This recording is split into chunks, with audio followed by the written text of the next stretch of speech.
Milky Mist Paneer. Milky Mist Paneer. Supreme Mobiles and Supreme Super Apple Days. Get instant discount up to 15,000 on iPhone. MCR Pure Cotton Club. Formals and casual shirts. இல்லை கொஞ்சம் இன்ட்ரெஸ்டிங்காக கொண்டு போனோமேன்னு சொல்லிட்டு ஒரு 2-3 பிட்டை ஏற்றி போட்டேன். இப்போ கூட சாரி மன்னிச்சிடாங்க. டாக்ஸிக், சைக்கோ, மென்டல் இன்னும் நிறைய சொல்லிட்டே போகலாம். 60 rupees டிக்கெட்டுக்கு பின்னாடி கேட்பா, எனக்கு தூரமாக இருந்து படம் பார்த்தா பிடிக்காது, பக்கத்தில் இருந்து பார்த்தா தான் பிடிக்கும். பக்கத்தில் இருந்து பார்க்கணும் இப்போ அடித்தா கூட ஓகேன்னு இப்படி போய் சொல்கிறாப்பா. சும்மா அப்படி தள்ளி தான் விட்டேன். அதுக்கே 3 நாள் பேசல. இல்லாத போது உங்கள்கிட்ட வந்து சாரி தப்பு இல்லைனாலும் கேட்பாங்க, தப்பு இருந்தாலும் கேட்பாங்க. நீங்க ஆனா சாரி கேட்க மாட்டீங்க, அவரு தான். என்ன பண்ணாலும் இவன் என்னை விட்டு போக மாட்டான்றது மட்டும் எனக்கு தெரியும். ஸோ நான் எவ்வளோ எக்ஸ்டெண்ட் வேணால் போனாலும் திருப்பி இவ்வளோ கூப்பிட்டு வந்துடுவேன். நீங்களும் 100 வாட்டி கால் அடிப்பீங்களா உங்களுக்கு? ஆமாம், எடுக்கலன்னா பண்ணிக்கிட்டே இருப்பேன் நான் திருப்பி. மூவி வந்து இப்போ 3:10னா 3 o'clock நம்ம போனோம்னா 10 minutesல போயிடலாம். நியர்பை தான் இருக்குது, 10 minutesல போயிடலாம். 10 minutesல ஆனால் அந்த மூவிக்கும் போயிடுவோம் கரெக்டாக. அதுக்குள்ளே ஒரு சண்டை வரும், நீ ஏன் வந்து டைம் கிளம்பல. கரெக்டாக போக மாட்டோம். ஃப்ரெண்ட்ஸ் கூட நீங்கள் அனுப்ப மாட்டீங்களா? ஃப்ரெண்ட்ஸ் கூட எல்லாரும் அனுப்பிச்சாங்கன்னா சண்டையே வராது. இப்போ பசங்களும் போய் என்ன பேசுவாங்க? கல்யாணம் ஆகி நான் தனியாக ட்ரிப்புலாம் இது வரைக்கும் போனதே இல்லை. ஒரே வாட்டி பாண்டி. உங்க பார்வை தனியா ட்ரிப்பு போயிருவேன். நவம்பர் 2019 மெசேஜ் அனுப்பிச்சேன். இவங்க டிசம்பர் 2019 தான் ரிப்ளை பண்ணாங்க. 1 மாதம் கழிச்சு தான் ரிப்ளை ஹாய்ன்னு அனுப்பிச்சாங்க. நைட் ஷிஃப்ட்ல இருந்தாங்க, நான் வந்து டே ஷிஃப்ட்ல இருந்தேன். நான் ஆஃபீஸ் முடிஞ்சு போகிற டைமில் இவங்க வந்து பிஃபோராகவே வந்துடுவாங்க. பிஃபோராக ரிசப்ஷனில் வெயிட் பண்ணுவேன் இவளுக்காக. இதே எனக்கு 2.5 lakhல ஒரு பைக் வாங்கி கொடுத்தா. இவங்க ஐஃபோன் வாங்கி கொடுத்துருக்காங்க. நான் ஐஃபோன் வாங்கி கொடுத்தேன். நீ தான் இந்த வேர்ல்ட்லே ரொம்ப இம்பார்ட்டண்டான பர்சன். ரொம்ப ஹாப்பியாக ஒரு பர்சனாக வந்து எப்பவுமே வச்சுப்பேன். Love you. ஸோ தமிழால வந்து நம்மளுடைய கப்புள்ஸ் தான் இன்னைக்கு வந்திருக்காங்க. இந்த கப்பலுக்கு வந்து பாசிட்டிவ் நெகட்டிவ் நிறைய விஷயங்கள் வந்து கமெண்ட்ஸில் வந்திருக்கு. அண்ட் உண்மையாகவே ரியலாக இவங்க லைஃப் எப்படி போயிட்டுருக்கு, மூட் ஸ்விங்ஸில் ஸ்டார்ட் பண்ணி சின்ன விஷயங்களுக்கு சண்டை போடுறதாக இருக்கட்டும், உண்மையாக என்னதான் வீட்டில் நடக்குது அப்படின்னு தான் நமக்கு தெரிஞ்சுக்க போகிறோம். நம்மளுடைய சசிகுமார் அண்ட் ராஜேஸ்வரி வந்திருக்காங்க. வணக்கம். வணக்கம். So first of all Rajeshwari, உங்களை ஏன் இப்படி திட்டுறாங்க பார்த்தீங்களா கமெண்ட்ஸ் எல்லாம்? இல்லை, ஆக்சுவலி டாபிக் வந்து இவங்கள பற்றி கம்ப்ளைண்ட் பண்ணுறது இல்லை, என்னை பற்றி கம்ப்ளைண்ட் பண்ணுறதுனால அவ்வளோ டாபிக்ஸ் வந்தது, கமெண்ட்ஸ் வந்தது. ஸோ இவங்கள பற்றி பேசுறதா இருந்தால் இன்னும் நிறைய கமெண்ட்ஸ் வந்துருக்கு. ஆக்சுவலி நீங்கள் நிறைய அவங்கள பற்றி கம்ப்ளைண்ட் பண்ணீங்க, அவங்க ஏதாவது உங்களை பற்றி கம்ப்ளைண்ட் பண்ணாங்களா? இல்லை, அந்த இடத்துல கம்ப்ளைண்ட் பண்ண முடியாதுன்றதுனால தான் நான் வந்து அவ்வளோ கம்ப்ளைண்ட் பண்ணிட்டேன். அதனால வீட்டில் போய் பார்த்துக்கலான்ற தைரியத்தில் தான். சார் நீங்கள் இப்போ கூட அவங்கள வந்து ஒரு மாதிரி ஒரு கொடுமைக்காரி, ஒரு ராட்சசி அப்படி தான் சார் ஃப்ரேம் பண்ணுறேன். அதுக்கப்புறமா நான் வந்து ஒரு ரீல் மாதிரி போட்டேன். சொன்னது எல்லாமே வந்து சும்மா எக்ஸாஜரேட் பண்ணி சொல்கிற மாதிரி தான், அந்த அளவுக்குலாம் வந்து கிடையாது. சும்மா நான் நார்மலாக நம்ம ஃப்ரெண்ட்ஸ் சர்க்கிளில் எல்லாம் பேசுவாங்கள்ல, எனக்கு இப்படி நடக்குது அப்படி நடக்குது, அதெல்லாம் கலெக்ட் பண்ணி கொஞ்சம் ஷோ இன்ட்ரெஸ்டிங்காக போனோம், நம்மளை நிறைய காட்டணுன்றதுக்காக நிறைய சொன்னது தான், அவ்வளோ கிடையாது. இப்போ கமெண்ட்ஸில் வந்து நிறைய விதமான கமெண்ட்ஸ் வந்து வருது. டாக்ஸிக்குங்கிறாங்க, உங்களை வந்துட்டு என்னென்ன திட்டுறாங்கன்னு பார்த்தீங்களா? அதுக்கப்புறம் அதான் டாக்ஸிக், சைக்கோ, மென்டல் இன்னும் நிறைய சொல்லிட்டே போகலாம். கல்யாணம் பண்ணுறதுக்கு பயமாக இருக்குன்னுலாம் சொல்கிறாங்க. இப்போ ஒரு 365 days இருக்குன்னா அதில் 1 day தான் இது நடந்திருக்க வாய்ப்பு இருக்குது. ஸோ அந்த 1 day வச்சு நம்ம ஒரு லைஃபே ஃபுல்லாக ஜட்ஜ் பண்ண முடியாது. நார்மலாக அந்த டைமில் தான் அவங்க மூட் ஸ்விங்ஸா இல்லை எப்பயுமே அவங்களோட மூட் ஸ்விங் எப்படி இருக்கும்? நீங்கள் தான் அதை ஃபேஸ் பண்ணுறீங்க, ஸோ நீங்கள் சொல்லுங்கள். இல்லை, அதான் எப்போ வருது எப்போ இருக்குது, இப்போ மூட் ஸ்விங்கில் இருக்காங்களா இல்லையா, அது எனக்கு தெரியவே தெரியாது. ஆனால் எப்பயுமே பேசுகிற மாதிரி நார்மலாக தான் பேசுவோம். ஆனால் அது வந்து இப்போ ஏன் நீ இந்த மாதிரி பேசுகிற, இப்போ ஏன் நீ இந்த மாதிரி பேசுகிற அப்படின்னு சொல்லி கேட்கும் போது நம்ம இப்போ எதுவுமே பேசலையே, தப்பாகவே பேசலையே, ஏன் இப்போ கோவமாக இருக்கா, இதுக்கு முன்னாடி என்ன ஆச்சு, இப்போ ஏதோ ஒரு பேசுகிறோம் அப்படின்னா இப்போ பேசுகிற கண்டென்ட்டை வச்சு பேசுறது கிடையாது. அதுக்கு முன்னாடி எப்பயோ பேசுனது, அங்கே ஏன் அந்த மாதிரி பேசினேன், இங்கேயும் நான் மறந்தே போயிருப்பேன்.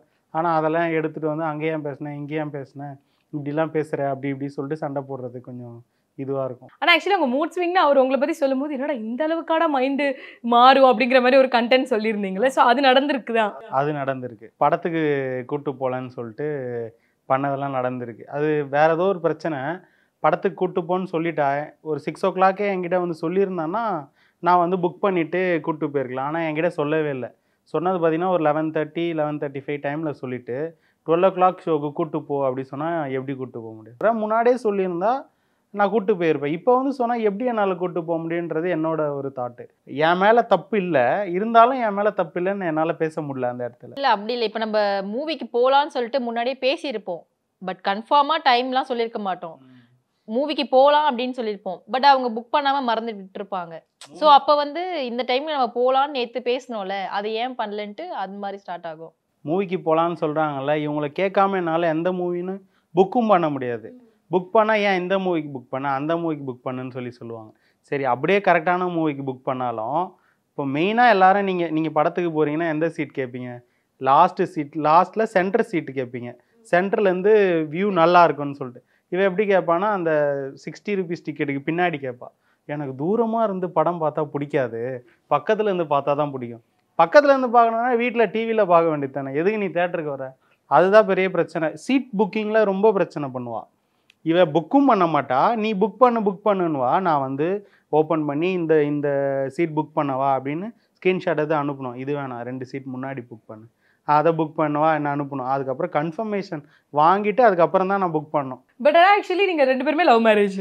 ஆமாம், 5 years. 5 years. அப்போல்லாம் அவங்க இந்த மாதிரி பிஹேவ் பண்ணியிருக்காங்களா? பண்ணுவாங்க. அப்போ எனக்கு அது பெருசாக தெரியாது, ஏன்னா ஒரு நாள் கழிச்சு தானே போய் வேற வீடு. ஸோ தூங்கிடும். அடுத்த நாள் காலையில் நான் வந்து அப்பயும் அவள் வந்து அப்படி தான் இருப்பா. நான் போயிட்டு எதுவுமே நடக்காத மாதிரி ஸ்டார்ட் பண்ணிடுவேன். அப்போ வந்து சரி ஓகே மறந்துட்டான் போல அப்படி சொல்லிட்டு விட்டுருவாங்க. இப்போ வந்து நான் இப்பயும் அதே மாதிரி தான் பண்ணுறேன். நான் நடக்காத மாதிரி அடி ஸ்டார்ட் பண்ணுவேன். இருந்தாலும் அந்த டேட்டில் நடந்ததை பிடிச்சி கொண்டு வந்து. இல்லை, லவ் பண்ணுறப்ப நமக்கு அவ்வளோ ரெஸ்பான்சிபிலிட்டி இருக்காது. இப்போ மேரேஜ் ஆனதுக்கப்புறம் நமக்கு நிறைய ரெஸ்பான்சிபிலிட்டி. ஆஃபீஸும் போகணும், வீட்லேயும் ஒர்க் பண்ணணும், இவங்களையும் பார்த்துக்கணும், இவங்களுக்கு பிடிச்சதும் கொஞ்சம் பண்ணி தரணும். அதனால நமக்கு ப்ரெஷர் வந்து நிறைய ஆகுதுல்ல. ஸோ அதனால ஒரு சின்ன சின்ன விஷயத்துக்கு கூட நமக்கு கோவம் வருது. வீட்டு வேலை ஃபுல்லாக நீங்கள் தான் பார்க்கணும். அதில் ஹெல்ப் பண்ணுவார் அவர், ஹவுஸ் ஹோல்டு ஒர்க்ஸ் எல்லாம் அதெல்லாம் பண்ணுவாங்க. இன்னைக்கு நான் ஹெல்ப்லாம் தான் அதெல்லாம் பண்ணுவாங்க. ஸோ மேரேஜாக எத்தனை வருஷம் ஆகுது உங்களுக்கு? 3 days முன்னாடி தான் 1 year anniversary. ஸோ 6 years ஒன்றா இருக்கீங்க. என்னென்ன சேஞ்சஸ் நீங்கள் வந்து ரொம்ப ஃபீல் பண்ணுறீங்க லவ்வர்ஸாக இருந்ததுக்கு இப்போ மேரேஜ் ஆனதுக்கு அப்புறம்? ஃபஸ்ட்லேருந்தே இப்படி தான். ஸோ சாரியெல்லாம் கேட்க மாட்டா, ஏதாவது தப்புனா கூட சாரியெல்லாம் கேட்க மாட்டா. நான் வந்து நானே என் மேலே தப்பு இருந்தாலும் சரி இல்லைனாலும் நானே போய் சாரி கேட்டு நானே சமாதானப்படுத்திடுவேன். ஸோ ஃபோன்லன்றப்போ நம்ம எப்படி பேசுகிறோன்றது தெரியாதுல்ல. இப்போ வீட்டில் ஒன்றா பேசும்போது நீனா அப்படி பேசுகிற, நீனா நக்கலாக பேசுகிற, நீனா இப்படி பார்க்குற, இப்படி வச்சு சண்டை போடுறா. ஃபோனில் பேசுறதுக்கும் நேரில் பேசுறதுக்கும் நிறைய டிஃப்ரென்ஸ் இருக்குது. நீங்கள் என்ன டிஃப்ரென்ஸ் பார்க்குறீங்க அவர்கிட்ட? ஸோ வேர்ட்ஸ்லாம் வந்து நிறைய விடுவாங்க. அது வந்து நமக்கு ஹர்ட்டிங்காக இருக்கும். எனக்கு வந்து இப்போது அடித்தா கூட ஓகே, நம்ம வந்து மறந்துடலாது. வேர்ட்ஸ் வந்து எனக்கு லைஃப் லாங் வந்து அப்படியே மெமரிஸில் அப்படியே ஸ்டோர் ஆகியிருக்கும். ஸோ அதனால் அது எப்போ கேட்டாலும் அது வந்து ஞாபகமாக இருக்கும். ஸோ அதனால தான் மேபி சண்டை வரதுக்கு வாய்ப்பு இருக்குது. இப்போ அடித்தா கூட ஓகேன்னு இப்படி போய் சொல்கிறா பாரு. சும்மா அப்படி தள்ளி தான் விட்டேன், அதுக்கே வந்து 3 நாள் பேசல. 3 நாள் பேசலன்னா சுத்தமாக பேசவே மாட்டாங்களா? பேசலனா நான் போய் பேசினாலும் பேச மாட்டா. நீங்கள் பேசிட்டே இருப்பீங்க? நான் பேசிக்கிட்டே இருப்பேன். எனக்கு செம்ம கோவம் வந்துடும். ஒரு 5 to 10 minutes நான் சால்வ் ஆகி என் மேலே தப்பு இருக்கோ இல்லையோ நான் போய் சாரி கேட்டுருவேன். எனக்கு அந்த பிரச்சனை அப்பயே சால்வ் பண்ணிடணும். நீங்கள் 3 நாள் பேசாமல் இருப்பீங்களே, அப்போ அவர் வந்து சாரி கேட்குறதா இருக்கட்டும். இல்லை 3 daysலாம் அவ்வளோலாம் எக்ஸ்டெண்ட் ஆகாது. பட் வந்து அந்த ஸ்பேஸ் வந்து நமக்கு கொடுக்கணும். இப்போ ஒரு ஃபைட் நடக்குதுன்னா அது நம்ம ரியலைஸ் பண்ணுறதுக்கு ஒரு ½ day வச்சு டைம் வேணும்ல. உடனே சாரி கேட்டுன்னா ஒரு 5 minutesல எப்படி அது மூவ் ஆன்? ஒரு மனுஷன் நான் மேலே தப்பே இல்லைனாலும் வந்து சாரின்னு கேட்கும் போது அட இப்போ தங்கம் எப்படிப்பட்ட புருஷன் கிடச்சிருக்கீங்க அப்படின்னு கொஞ்சம் தானே. இல்லை தப்புலாம் இருக்கும், தப்பு இல்லாமலாம் இருக்காது. தப்பு இருந்தாலும் சாரி கேட்பேன். என் மேலே அப்போ தப்பு இல்லாத போது உங்ககிட்ட வந்து சாரி தப்பு இல்லைனாலும் கேட்பாங்க, தப்பு இருந்தாலும் கேட்பாங்க. தப்பு இருந்தாலும் கேட்பாரு, தப்பு இல்லைனாலும் கேட்பாரு. நீங்க ஆனா சாரி கேட்க மாட்டீங்க, அவரு தான். இல்லை நான் சாரி கேட்பேன், அவங்க கேட்டதுக்கு கேட்பேன். கேட்டதுக்கு அப்புறமா அதுல என்னங்க இந்த பொண்ணுங்களுக்கு வந்து அவ்வளோ சந்தோஷம், அந்த பசங்களை கெஞ்ச விட்டு அவங்க ரொம்ப கெஞ்ச விடுவாங்களா? ஸோ அவங்க வந்து கோவப்பட்டு சைலண்டா இருக்கும்போது அப்ப நானும் போய் பேசுவேன். அது வந்து சில டைம் தான், சில டைம் அவ பண்ணது தப்புன்னு சொல்லி அவளுக்கு ரியலைஸ் ஆகலைன்னா சாரி கேட்கவே மாட்டா. அந்த சரி ஓகே நம்ம பண்ணது தப்பு தான் போல அப்படின்னு தோணுச்சுன்னா வந்து சாரி கேட்பா. ஆனால் நிறைய டைம் அந்த மாதிரி டைம் கொடுத்தாங்கன்னா நான் கண்டிப்பா போய் சாரி கேட்பேன். இப்போ இதே மாதிரி பிரச்சனைகள் அதெல்லாம் ஒரு சைடு இருந்தாலும் ஒரு விஷயம் உங்க 2 பேரும் ஹோல்டு பண்ணும்ல. லைக் என்ன நடந்தாலும் அந்த லவ் அப்படிங்கிற ஒரு விஷயம், இல்லை உங்க 2 பேர்கிட்ட ஏதாவது ஒரு விஷயம் உங்க 2 பேரும் சேர்த்து பிடிச்சு வச்சிருக்கலாம். அது என்ன? நான் என்ன பண்ணாலும் இவன் என்னை விட்டு போக மாட்டான்றது மட்டும் எனக்கு தெரியும். ஸோ நான் எவ்வளோ எக்ஸ்டெண்ட் வேணால் போனாலும் திருப்பி இவளை கூப்பிட்டு வந்துடுவேன் அப்படின்றதுக்காக தான் நான் வந்து இவளை என்ன நடந்தாலும் இவகிட்ட போய் பேசிக்கிட்டே இருப்பேன். ஓகே அவ அப்படி இருக்கா நானும் இப்படி இருந்துக்கிறேன்ட்டு அவர் யோசிக்காம உங்கள்ட்ட திருப்பி வந்து பேசிட்டே இருக்காருல்ல. ஸோ உங்களுக்கு எப்பயாவது ஓகே நம்மளும் கொஞ்சம் அவருக்காக சேஞ்ச் ஆகும் அந்த மாதிரி தோணியிருக்கா? இல்ல அதெல்லாம் தோணிருக்கு. தோணிதான் வந்து நானும் கொஞ்சம் சம்டைம்ஸ் வந்து இனிஷியேட் பண்ணுவேன். ஸோ சாரி நம்ம வந்து பண்ணது தப்பு தான் சொல்லிட்டு நானும் இனிஷியேட்லாம் பண்ணுவேன். இப்போ எங்களுக்குள்ள அவ்வளோவா சண்டை வர்றதே இல்லை, கொஞ்சம் நார்மலாக தான் போகுது. இப்போ ஏதாவதுனா கூட உடனே நான் போய் சாரி சொன்னால் ஓகே சொல்லிடுறா. இப்போ ஒன்றும் பெருசாக எங்களுக்குள்ள எதுவும் சண்டை வர்றது. ஆனா அந்த 100 நோட்டிபிகேஷன்ஸ் கால் வந்தாதான் அதுக்கப்புறம் ரிப்ளை பண்ணுவாங்கன்றதெல்லாம் வந்து செம்ம ஷாக்கா. இல்ல அது வந்து லவ் பண்ற டைம்ல. லவ் பண்ணுற டைமில் இப்ப நீங்களும் 100 வாட்டி கால் அடிப்பீங்களா உங்களுக்கு? ஆமாம், எடுக்கலைன்னா பண்ணிக்கிட்டே இருப்பேன் நான் திருப்பி. அவங்க ஆஃபீஸ்க்கு போறாங்கன்னா விட்டுறணும். ஆஃபீஸ் போயிருக்காங்க, சரி உள்ள இருப்பாங்க, வெளியே மொபைல் அலௌட் இல்லைன்னா விட்டுறணும்ல. ஃபோன் கண்டினியூஸா பண்ணிருந்தா நமக்கு எப்படி தெரியும்? இப்போ நம்ம ஒரு 3 hours வெளியே வர மாட்டோம். அந்த டைம்ல ஒரு 100 டைம்ஸ் கால் பண்ணிருந்தா எப்படி நமக்கு தெரியும்? நார்மலாக இப்போ ஏதோ சண்டை பைக்கில் போகிற ஆஃபீஸ்க்கு, சரி போகும்போது ஏதாவது நான் சண்டைனா சரி ஓகே நான் ஆஃபீஸ் போகிறேன் போயிட்டு கால் பண்ணுறேன்னு நீ சொல்லிட்டேன்னா நான் பண்ண போகிறதில்ல. சரி போகும்போது ஏதோ ஒன்று ஆகுது அப்படின்னு சொல்லிட்டு நான் பயந்துக்கிட்டே இருப்பேன். நீ ஆஃபீஸ் போய் எனக்கு ஆஃபீஸ் போயிட்டேன் ரீச் ஆகிட்டேன் அப்படின்னு சொல்கிற வரைக்கும் என் மண்டைக்குள்ளே வந்து போயிட்டாளா அதே தான் ஓடிக்கிட்டு இருக்கோம்.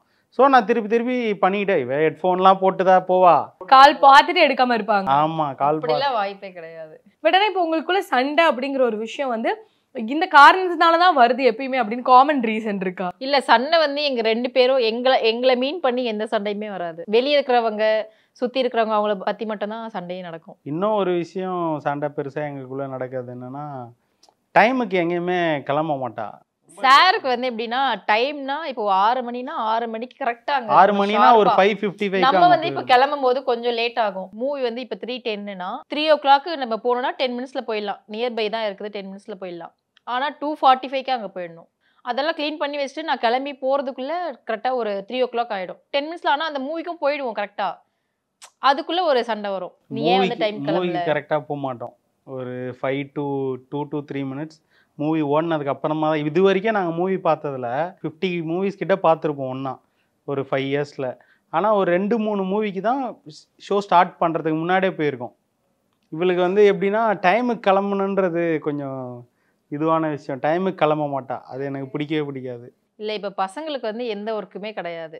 இப்போ அவங்க ரெடி ஃப்ரெஷ் அப் ஆயிட்டு அவங்க மட்டும் ரெடியா வர வேண்டியதுதான். நமக்கு அந்த மாதிரி கிடையாதுல்ல. ஸோ நம்ம வந்து ஒர்க்கும் பண்ணணும், அதுக்கப்புறம் நம்மளும் ரெடி ஆயிட்டு எல்லாத்தையும் பண்ணிட்டு போகணும்.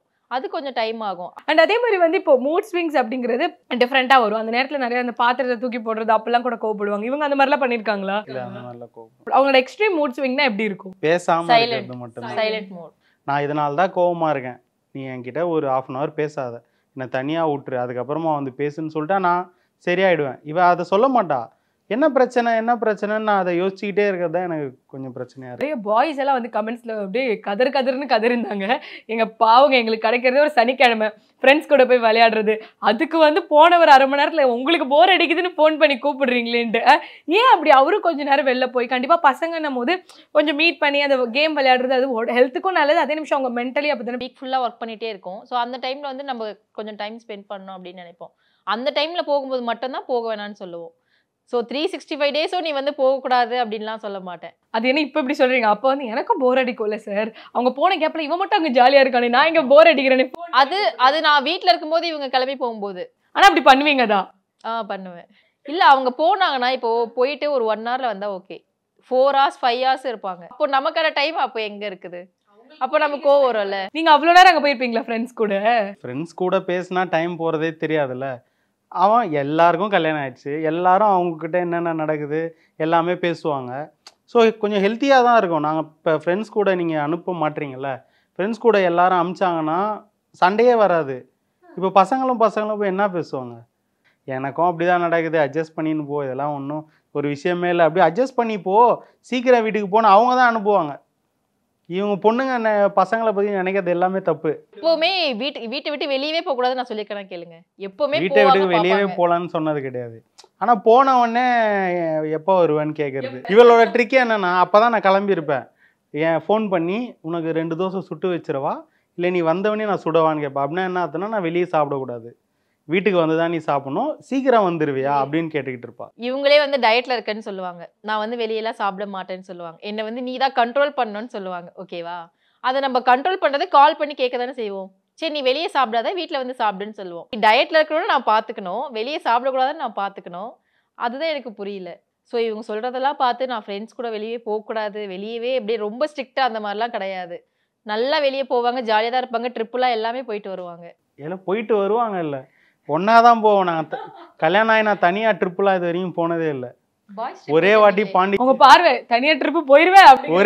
ஒரே வாட்டி மட்டும் பாண்டிச்சேரி போயிட்டு வந்தோம், அவ்வளோதான். லாஸ்ட் டைம் கேரளாக்கு போயிட்டு வந்தீங்க. அது ஃப்ரெண்டு கல்யாணத்துக்காக போயிட்டு வந்தேன். பாருங்க, அப்ப நீங்க உங்களை எப்படி சொல்லியிருக்கீங்க, ஏதோ விளையாடவே வெளியில விடாத மாதிரி உங்களை சொல்லிட்டீங்க. விட்ரா, அந்த ட்ரிப்புக்கு நான் எவ்வளோ கன்வின்ஸ் பண்ணி கஷ்டப்பட்டு பெர்மிஷன் கேட்டு தான் போனேன். சில நேரத்துல அவர் உங்ககிட்ட பெர்மிஷன் கேட்கறதா இருக்கட்டும், அந்த மாதிரிலாம் இருக்கும் போது இட்ஸ் லைக் அவங்களோட ஓன் ஸ்பேஸ் கொஞ்சம் லைக் சேஞ்ச் ஆகுது, அவங்க ஸ்பேஸ் அவங்களுக்கு கிடைக்காம போற மாதிரி தோணுது அவங்களுக்கு. யாருனே தெரியலனா ஓகே, இப்போ நம்ம 2 பேரும் எல்லாத்தையும் ஷேர் பண்ணிட்டு இருக்கோம். இப்போ பெர்மிஷனா ஜஸ்ட் ஒரு இன்ஃபர்மேஷன் தான். இப்போ நான் இங்க போயிட்டு வரேன், இவ்வளோ நேரம் ஆகும்னு சொல்றதுல ஒரு தப்பும் கிடையாதுல்ல. பெர்மிஷன் மாதிரி இல்லை, எங்கன்னா வெளியே போகிறேன்னா சொல்லிட்டு தான் போவேன். அதே மாதிரி ஆஃபீஸ்லேருந்து ஒரு 1/2 hour லேட் ஆகும், நான் வந்து பர்த்டே பார்ட்டி போகிறேன் அங்கே போகிறேன்னா சொல்லிட்டு தான் போவா. எதுக்கு எடுத்தாலும் முடிச்சுக்கலாம், பிரிஞ்சிடலாம் அப்படின்ட்டு அவங்க சொல்லுவாங்க. சண்டேக்கலாம் உடனே நான் சாரி கேட்டுருவேன். இல்லை முடிச்சுக்கலாம் பிரிஞ்சிடலாம்ல, அங்கே அது தப்பாயிடுச்சு. வீட்டுக்கு எங்கள் அம்மா வீட்டுக்கு போகிறேன்னு ஒரு வாட்டி சொன்னான். எங்கள் அம்மா வீட்டுக்கு போகிறேன்னா எப்படின்னா இப்போ கான்வர்சேஷன் வந்து போயிட்டு இருக்கோம், அதை வந்து ஸ்டாப் பண்ணிக்கோ, இதோட போதும் அப்படின்ற அந்த மீனிங்ல தான் நாங்க சொன்னோம். அது வேற மீனிங்ல ஆயிடுச்சு. இதான் பிளாக்மெயில் சார், அப்பதான் வந்து கெஞ்சுவாங்க அப்படிங்கிற மாதிரி சொன்னீங்க. பேசினே இருந்தா ரொம்ப லென்த்தியான கான்வர்சேஷன்லாம் எனக்கு பிடிக்காது. ஸோ கான்வர்சேஷனே எனக்கு தேவையில்லை, கொஞ்ச நேரம் என்ன சைலண்டா வந்துட்டா நான் வந்து சரியாயிடுவேன். ஸோ அந்த கான்வர்சேஷனை தான் வந்து நான் ஸ்டாப் பண்ண, போதும் இதோட நம்ம ஸ்டாப் பண்ணிக்கலாம் அந்த மீனிங்ல தான் நாங்க சொன்னது. ஸோ அது வந்து வேற மீனிங்ல ஆயிடுச்சு. எனக்கு எப்படின்னா உடனே அதை சால்வ் பண்ணோம், இவளுக்கு எப்படின்னா விட்டுரு, அதை பற்றி பேசாத. ஸோ நீங்கள் டைவர்ஸ் பிரேக்கப் அந்த மாதிரி மீன் பண்ணல. இல்லை 5 வருஷமாக நாங்கள் லவ் பண்ணி தான் கல்யாணம் பண்ணியிருக்கோம், அந்த மாதிரி ஒரு எண்ணமே கிடையாது. சேனலில் வந்து ஏதோ ஒரு வீடியோ எடிட் பண்ணி போட்டிருக்காங்க, எனக்கு தெரிஞ்சவங்களே அதை எனக்கு அனுப்பிட்டுருக்காங்க. ஜீ தமிழ்லேயே பார்த்தீங்கன்னா ஒரு 9-10 ப்ரொமோ பண்ணியிருக்காங்க. அந்த வீடியோ ஒருத்தனும் எனக்கு அனுப்பல, அந்த எடிட் பண்ண வீடியோவை மட்டும் திருப்பி எனக்கு அனுப்பிச்சிக்கிட்டே இருக்கு. வீட்டு சைடில் என்ன சொன்னாங்க இந்த மாதிரி உங்கள் ட்ரோல்ஸோ இல்லை ரீல்ஸ் எல்லாம் பார்த்துட்டு? என் அம்மா இப்போ என்ன சொன்னாங்கன்னா, போகும்போது அதில் நீ நடக்காததெல்லாம் ஏதோ சொல்லிட்ட நீ அவளை பற்றி. மாமியார் மருமகள் சண்டைலாம் இல்லை? சண்டைலாம் இல்லை, ஃபுல்லாக ஜாலியாக தான் 2 பேருமே பெட்டு தான். அம்மாவும் ரொம்ப சப்போர்ட், அப்பாவும். அதில் போயிட்டு அந்த இதில் போயிட்டு ஏதாவது இவளை பற்றி தப்பாக இப்போ ஏதாவது சொன்னேன் அவள்தான் உன்னை அப்படின்னு சொல்லி தான் அனுப்பிச்சாங்க. அதே மாதிரி இவங்க அம்மா எனக்கு ரொம்ப சப்போர்ட். அவங்க என்ன சொன்னாங்க இந்த வீடியோஸ் பார்த்துட்டு? இப்போ சப்போர்ட்னா வந்து இப்போ நான் தான் ஓன் டாட்டர், ஆனா எனக்கு வந்து எதுவுமே வந்து ஃபர்ஸ்ட் ப்ரையாரிட்டி கிடையாது, இவங்க தான் எல்லாமே ஃபர்ஸ்ட் ப்ரையாரிட்டி. நானும் எல்லா ஆங்கிள்லயும் பாக்குறேன், பாவப்பட்ட ஃபேஸா இருக்கே, பால்வடியும் முகத்தை பாருன்னு இருக்கிற புள்ள. இல்லை கொஞ்சம் இன்ட்ரெஸ்டிங்காக கொண்டு போனமேன்னு சொல்லிட்டு ஒரு 2-3 பிட்டை ஏற்றி போட்டேன். இங்க போட்ட பிட்டுல அவங்கள எப்படி பிட்டா வச்சு செஞ்சுட்டு இருக்கிறாங்க. நம்ம எங்கள் அம்மாவே கேட்டாங்க, என்னடா சொல்கிற, அது மாதிரிலாம் எதுவுமே நடக்கலையடா, ஏன்டா அதெல்லாம் சொல்கிற? இல்லைம்மா சும்மா ஒரு 2-3 ப்ரொமோல வருவோன்னு போட்டு விட்டேன். அவங்க பார்த்தா எல்லா ப்ரொமோலையும் நம்மளே வச்சு போட்டாங்க, கமெண்ட்ஸில் கிளிக்கிறாங்க நம்மளை அப்படின்ற மாதிரி இருந்தது. சரி இப்போ இந்த மொமெண்ட்டை பயன்படுத்தி நீங்கள் அவங்க கிட்ட சாரி கேட்டுருங்க. இப்போ கூட சாரி மன்னிச்சிடாங்க. வந்து ஏதோ ஒன்று ஒரு ஷோவை இன்ட்ரெஸ்டிங்காக கொண்டு போனோமேன்னு சொல்லிட்டு 2-3 பிட்டை சேர்த்து போட்டேன். அவர் 1-2 தான் உண்மை, மற்றதெல்லாம் கொஞ்சம் அடி எக்ஸ்ட்ரா பிட்டாக போட்டது தான். ஃபர்ஸ்ட் பார்த்த அந்த நாள் ஞாபகம் வருதா? எப்படி இருப்பாங்க அப்போ? ஃபர்ஸ்ட் டைம் இவங்களை எப்படி பார்த்தேன்னா, என்னோட ஃப்ரெண்டு வந்து இவங்க டான்ஸ் ஷோ ஒன்று பண்ணிகிட்டு இருக்காங்க. இவங்களுக்கு அடுத்த ஷோ என் ஃப்ரெண்டு வந்து டான்ஸ் பண்ணணும். அவள் வந்து என்ன சொல்கிறா, ஃபோனை என்கிட்ட கொடுத்து அடுத்து என்னோட டான்ஸ் இருக்குது, என்னை வந்து வீடியோ எடுன்னு சொல்லிட்டா. ஸோ அதனால தான் நான் லாஸ்ட்லேருந்து ஃப்ரெண்ட் ஸ்டேஜுக்கு போய் சரி அவள் வந்தோடனே எடுக்கலான்னு போனேன். அப்போ பார்த்தா இவள் டான்ஸ் ஆடிட்டு இருந்தா. இவ டான்ஸ் ஆடினா இவளை வீடியோ எடுத்துட்டு என் ஃப்ரெண்டை நான் வீடியோ எடுக்கவே இல்லை. ஆஃபீஸில் வந்து குரூப் வைப்பாங்க, ஸோ அதில் வந்து குரூப்பாக ஆடுறது. இவங்க உட்காந்துருக்க பிளேஸில் வந்து யார் இருக்கான்னு காட்டும். ஸோ அந்த நேமை கண்டுபிடிச்சி இன்ஸ்டாகிராமில் மெசேஜ் நவம்பர் 2019 மெசேஜ் அனுப்பிச்சேன். இவங்க டிசம்பர் 2019 தான் ரிப்ளை பண்ணாங்க. 1 மாதம் கழிச்சு தான் ரிப்ளை ஹாய்ன்னு அனுப்பிச்சாங்க. அதுக்கப்புறம் நான் ஏதோ பிட்டை போட்டு அதெல்லாம் பேசி இவங்க வந்து நைட் ஷிஃப்ட்ல இருந்தாங்க, நான் வந்து டே ஷிஃப்ட்ல இருந்தேன். ஸோ அங்கேயும் பார்த்துக்க முடியாது. ஸோ லவ் பண்ணுற அந்த டைமில் வந்து எப்படின்னா வந்து நான் ஆஃபீஸ் முடிஞ்சு போகிற டைமில் இவங்க வந்து பிஃபோராகவே வந்துடுவாங்க, பிஃபோராக வந்து பேசுறதுக்காக வந்துடுவாங்க. பிஃபோராக ரிசப்ஷனில் வெயிட் பண்ணுவேன் இவளுக்காக. இவளுக்கு தான் என்ன யாருன்னே தெரியாது. இன்ஸ்டாகிராமில் 1 மாதம் கழிச்சு தான் என்னை கண்டுபிடிச்சா. இவளுக்கு என்ன யாருன்னே தெரியாது. ஸோ அப்புறம் கண்டுபிடிச்சி பேசி ஜான்வரி 2020 தான் அக்செப்ட் பண்ணாங்க. ஸோ எந்த நாளாக அவர் வந்து இவர் தான் அந்த லைஃப் பார்ட்னர் அப்படின்னு முடிவு பண்ணீங்க? ஸோ அவங்களுக்கு வந்து ஒரு ஆக்சிடென்ட் ஒன்று ஆயிருந்தது. அப்போ வந்து இந்த கை வந்து உடஞ்சிருந்தது. ஸோ அந்த கை உடஞ்சதுலேயே வந்து அவங்க வந்து காரை எடுத்துகிட்டு ஆஃபீஸ்க்கு வந்திருந்தாங்க. என்னை வந்து பிக் பண்ணி எங்கன்னா கூட்டிகிட்டு போகணுன்னு சொல்லிட்டு. ஸோ அந்த டைம் தான் வந்து ரொம்ப கனெக்ட் ஆச்சு. ஸோ நமக்காக வந்து இவ்வளோ இனிஷியேட் எடுத்து ஒரு பர்சன் வந்து நமக்காக பண்ணுறாங்க. ஸோ இது வரைக்கும் நம்ம லைஃப்பில் அது மாதிரி ஒரு இன்சிடென்ட்டே நடந்ததில்லை. ஸோ இவங்க வந்து நம்ம நல்லா பார்த்துப்பாங்க அப்படின்றதுனால ஓகே சொல்லியாச்சு உடனே. கை உடஞ்சி கையை இப்படி வச்சுக்கிட்டு அப்படியே ஓட்டி அப்படியே கியர் போட்டு அப்படியே ஓட்டிக்கிட்டு அப்படியே போயிட்டேன். எனக்கு இவன் மேலே எப்படி லவ் வந்ததுன்னா, எனக்கு அந்த ஆக்சிடெண்ட் ஆயிடுச்சு. எப்பயுமே காலையில் ஃபோன் பேசுவோம். அப்போ பேசும்போது இவள் ஆஃபீஸ் போகும்போது நான் ஃபோன் பேசுகிறேன். இப்போ ட்ரெயினில் போவோம் ஆஃபீஸ்க்கு. அப்போ என்ன சொன்னான்னா, கை உடஞ்சிருக்குன்னு சொன்னதும் நான் எங்கள் ஏரியா ஸ்டேஷன் வந்து வில்லிவாக்கம். நான் வில்லிவாக்கம் ஸ்டேஷனில் இறங்கிட்டேன், உன் வீட்டு லொக்கேஷன் அனுப்பு, நான் வீட்டுக்கு வரேன்ட்டு இருந்தா. என்ன எனக்கு புதுசாக இருந்தது, யாரா நமக்கு என்னடா இப்படிலாம் வந்து வீட்டுக்கு வந்து பார்ப்பாங்களா அப்படின்ற மாதிரி இருந்தது. ஸோ அந்த மொமெண்ட்டில் எனக்கு இவன் மேலே லவ் இன்னும் அதிகமாகிடுச்சு. கை உடஞ்சி 2 கைகளை சேர்த்து வச்சிருக்கு. அதுவும் இல்லாமல் இவங்க வந்து எப்படின்னா வந்து ஒரு எப்பவுமே வந்து ரொம்ப ஹாப்பியாக இருக்கணும், நம்ம சரௌண்டிங் எல்லாமே ரொம்ப ஹாப்பியாக வச்சுக்கணும், அந்த மாதிரி ஒரு பர்சன். எப்பவுமே சோகன்றதே ஃபேஸில் இருக்கவே இருக்காது. ஸோ அந்த மாதிரி இருக்கிறவங்க நம்மளே வந்து நல்லா பார்த்துப்பாங்கல்ல. எவ்ரி மந்த் எதனா ஒரு கிஃப்ட் வாங்கி கொடுத்துனே இருப்பாங்க. 12 மந்த் எல்லா மந்த்துக்கும் கேக் வெட்டணும், எல்லா மந்த்துக்கும் நானும் கிஃப்ட் கொடுப்பேன், நானும் அவ்வளோ gift எனக்கு வாங்கி கிஃப்ட் கொடுத்திருக்கேன். கொடுப்பேன். கேக் கட் பண்ணுறது கொஞ்சம் போர் அடிக்குதுன்னு சொல்லிட்டு ஃபுல் சிக்கன் வாங்கி கட் பண்ணோம். 1 மந்த்து ஃபுல் பீஸா வாங்கி கட் பண்ணோம், பர்கர் வாங்கி கட் பண்ணோம், அந்த மாதிரி கட் பண்ணோம். இப்போ இது வரைக்கும் எவ்வளோ கிஃப்ட் வாங்கி கொடுத்துருப்பான்னு எனக்கே தெரில. அவ்வளோ எவ்வளோ கிஃப்ட் வாங்கி கொடுத்துருப்பான்னு தெரில. நிறைய இருக்கும் கண்டிப்பா. 100க்கு மேலேயே இருக்கும்.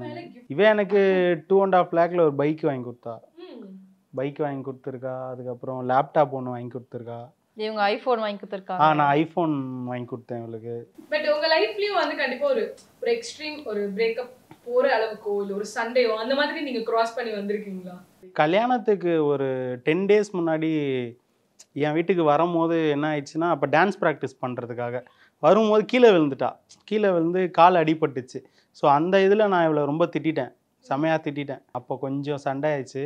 அது ஒரு 2 daysல சரியாயிடுச்சு. கல்யாணத்துக்கு ஒரு 10 நாள் முன்னாடி. ஓ மேலதான் தப்பு, நீ வந்து ரொம்ப லேசியா போயிட்டு இருக்க, அதனால ஓ மேலதான் தப்புன்ற மாதிரி சொல்லும்போது அப்போ கொஞ்சம் கோவம் வந்தது. நம்மளே கால் உடஞ்சி இருக்கிறோம், எதனா ஒரு ஆறுதலுக்கு எதனா ஒன்று சொல்லல அப்படின்னு கோவம் வந்தது. டான்ஸே ஆட முடியாதுன்னு நினைச்சிட்டு இருந்தோம். கரெக்டா மேரேஜ்க்கு நாளைக்கு மேரேஜ் ரிசப்ஷன்னா இன்னைக்கு வரைக்குமே என்னால காலே தூக்க முடியல. கால் வந்து இவ்வளவு பெருசா வீங்கி போயிருந்தது ஃபுல்லா. ஸோ எப்படி பண்ண போறோம்னு நினைச்சிட்டு இருந்தோம், மறுநாள் சரியாயிடுச்சு. அது எப்படின்னு எங்களுக்கும் தெரியல. தான் போய் மருந்துலாம் வாங்கிட்டு அவள் காலில் ஃபுல்லாக போட்டு விட்டு, ஆமாம் போட்டு விட்டு, அதுக்கப்புறம் ஸ்டேஜில் டான்ஸ்லாம் ஆடிட்டோம். எப்படியோ சக்ஸஸ்ஃபுல்லாக முடிச்சிட்டோம். 2 daysல அவங்க சரியாயிடுவாங்க. நான் 10 minutesல நான் சரியாயிடுவேன். நான் 10 minutesல சரியாயிடுவேன். 2 daysல சரியாயிடுவீங்க, 10 minutesல சரியாயிடுவீங்க. உங்க ரெண்டு பேரும் தான் டாக்ஸிக் கப்புள். டாக்ஸிக் கப்புள்ன்றானுங்க. எதுவுமே சொல்ல முடியாததெல்லாம் கமெண்ட் பண்றாங்க. இப்போ எங்க லைஃபை பார்த்துட்டு கல்யாணமே இனிமேல் பண்ணக்கூடாதுடா, இப்படிலாம் எப்படி இருக்கிறாங்க, இந்த வேர்ல்டுலயே எப்படி இருக்கிறாங்கன்னே தெரியல, அந்த மாதிரிலாம் கமெண்ட் போடுறாங்க. நீங்க சொல்லுங்க, அவங்க டாக்ஸிக் கேர்ளா இல்ல டாக்ஸிக்லாம்? நீங்க சொல்லுங்க, அவர் டாக்ஸிக்கா? டாக்ஸிக்கே கிடையாது, ரொம்ப ரொமான்டிக்கான பர்சன். இவங்க ரெட் ஃபிளாக்ன்றாங்களே இவங்க எல்லாரும். ரெட் ஃபிளாக்லாம் இல்லை, இவளே பயங்கரமான கிரீன் ஃபிளாக் தான். இவ்வளவுமே ரொமான்டிக்கான ஆள் தான். நாங்க கொஞ்சம் அந்த ஷோல அப்படி போயிருச்சு. பட் எங்க கூட இருக்கிற க்ளோஸ் ஃப்ரெண்ட்ஸுக்குலாம் எங்களை பத்தி தெரியும். ராஜேஸ்வரி ராஜராஜேஸ்வரி மாதிரி காமிச்சிட்டு வந்திருக்காங்க. சரி, நீங்க ரெண்டு பேருமே ரொமான்டிக்னு என்கிட்ட சொல்லிட்டீங்க. அப்ப கண்டிப்பா நான் உங்களுக்கு வந்து இந்த மாதிரி கொஞ்சம் என்ன சொல்றது, லவாங்கியா எதுவும் பண்ணாமலாம் விட மாட்டேன். ஓகேவா? சோ அதனால நீங்க என்ன பண்ணா, உங்க கையை பிடிச்சு உங்க லைஃப்ல எவ்வளவு இம்பார்ட்டன்ட் சொல்லி நீங்க உங்களுக்கு கிஸ் பண்ணணும். நீ எனக்கு எவ்வளோ இம்பார்ட்டன்ட்ன்றது உனக்கே தெரியும், நான் எவ்வளோ இம்பார்ட்டன்ஸ் உனக்கு கொடுக்குறேன்றது உனக்கே தெரியும். ஸோ எனக்கு நீ தான் இந்த வேர்ல்ட்லே ரொம்ப இம்பார்ட்டண்டான பர்சன். தேங்க்யூ. நீங்க ரெஸ்பான்ஸ் ஏதாவது? நான் வந்து உன்னை எவ்வளோ லவ் பண்ணுறேன்னு உனக்கே தெரியும். ஸோ என்னோட அப்பாவுக்கு அப்புறம் என்னோட லைஃப்பில் இருக்கிற ஒரே ஒரு மென் வந்து நீ மட்டும்தான். ஸோ உனக்கு என்ன நடந்தாலும் நான் வந்து உன் கூட இருப்பேன். உனக்கு எவ்வளோ வந்து உனக்கு என்னென்னலாம் பிடிக்குமோ அது எல்லாமே உனக்கு வந்து நான் வாங்கி கொடுப்பேன். ஸோ உன்னை வந்து ரொம்ப ஹாப்பியாக ஒரு பர்சனாக வந்து எப்பவுமே வச்சுப்பேன். Love you.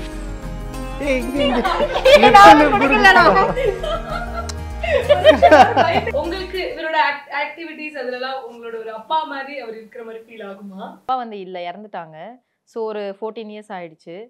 ஸோ இவங்க வந்து ஃபஸ்ட்டு அந்த கேர் எடுத்துக்கும் போதே அப்போவே வந்து நான் சொன்னல, இப்போ கார் ஓட்டி ரொம்ப இம்ப்ரெஸ் பண்ணாங்க அப்படின்னு சொல்லிட்டு. ஸோ அந்த ஃபஸ்ட்டு டேலேருந்து இப்போ வரைக்குமே வந்து ஒரு கேர் எடுத்துக்கிறது, எதனா வேணும்னா வாங்கி தர்றது, அந்த அப்பா மாதிரி ஒரு பொசிஷன்ல இருந்து பண்றது எல்லாமே அவங்க தான். நான் இவளுக்கு அப்பா இல்லைன்றதுனால அந்த எண்ணம் இவளுக்கு வந்துடவே கூடாதுன்னு சொல்லிட்டு அவள் எது கேட்டாலுமே வெயிட் பண்ணவே வைக்க மாட்டேன். என்னன்னாலும் நீ என்ன சொன்னாலும் அதுக்கு நான் ரெடியாக தான் இருப்பேன்.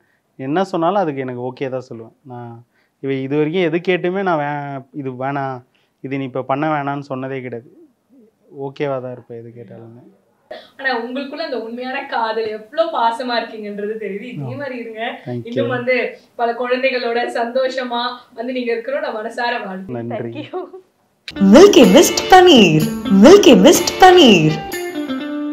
Supreme Mobiles and Supreme Super Apple Days. Get instant discount up to 15,000 on iPhone. MCR Pure Cotton Club. Formals and casual shirts.